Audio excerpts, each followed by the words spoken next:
Shalom Ubracha, poursuivons aujourd'hui avec la troisième Mishnah, Mishnah Gimel du premier Périk. La Mishnah nous enseigne Aya rochev al gabe behema vera et ametsia. Un homme est assis sur une bête et il voit metsia, c'est-à-dire un objet, une metsia qui a été trouvée. C'est-à-dire il vient de trouver un objet qui n'a pas de siman. Et donc, s'il veut s'emparer de cet objet, il a le droit, puisqu'on considère que le propriétaire a certainement fait yéhouch, c'est-à-dire qu'il a abandonné l'idée de retrouver cet objet.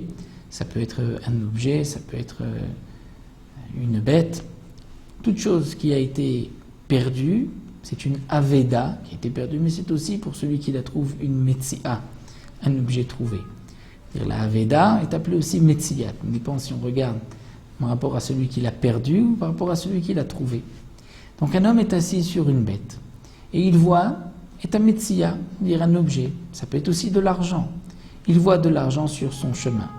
Il a le droit de prendre cet argent et de s'en approprier, étant donné qu'il n'y a pas de siman sur l'argent. Le propriétaire a certainement fait yéhouch, abandonné l'idée de retrouver ce billet. Ve'amar lechavero, mais celui qui est assis sur la bête ne veut pas descendre de la bête. Alors il demande lechavero à celui qui est à côté de lui, celui qui l'accompagne, il dit Nahali, est-ce que tu peux me donner cet objet, ce billet, ces pièces? Netala.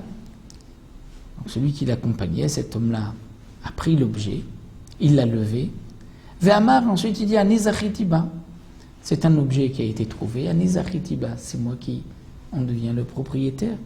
Puisque j'ai trouvé cet objet, j'ai fait le premier, l'acte d'acquisition, je l'ai levé.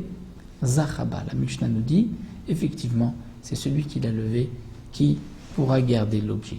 Bien que ce n'est pas lui qui l'a vu en premier. Puisqu'Ayarochev al-Gabe Behema, c'est lui qui lui a dit, il y a ici un objet, est-ce que tu peux me le donner? Malgré tout, Reya Lokana. On ne peut pas, en regardant un objet, devenir propriétaire de cet objet. Il faut faire un acte d'acquisition. L'acte d'acquisition, c'est en le levant.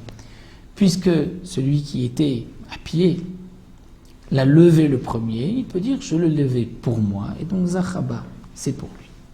Mais im Michel Natanalo, Amar Anizachiti Batechila. Si celui qui était à pied, qui n'était pas sur la bête, a levé l'objet, l'argent, et l'a donné à celui qui était sur la bête. Mais ensuite il regrette et il dit rends-moi cet argent, puisque Anizachiti Batrila, lorsque je l'ai levé, je l'ai d'abord acquise pour moi. Eh bien, Loa Markloum, dans ce cas-là, il n'a rien dit. Pourquoi? Puisqu'on considère que lorsqu'il l'a levé pour son ami, pour celui qui était sur l'âne, qui était sur la bête. Et même si, au moment où il l'a levé, il n'a pas voulu la lever pour l'autre, mais lorsqu'il lui a donné, l'autre devient propriétaire. Celui qui est assis sur le cheval, sur la bête, sur l'âne, devient propriétaire puisqu'il reçoit cet objet dans les mains. Et donc, le premier ne peut rien réclamer. Donc, Loa Markloum, il n'a rien dit. L'objet appartiendra dorénavant à celui qui est sur la bête. À bientôt pour la Mishnah Dalet.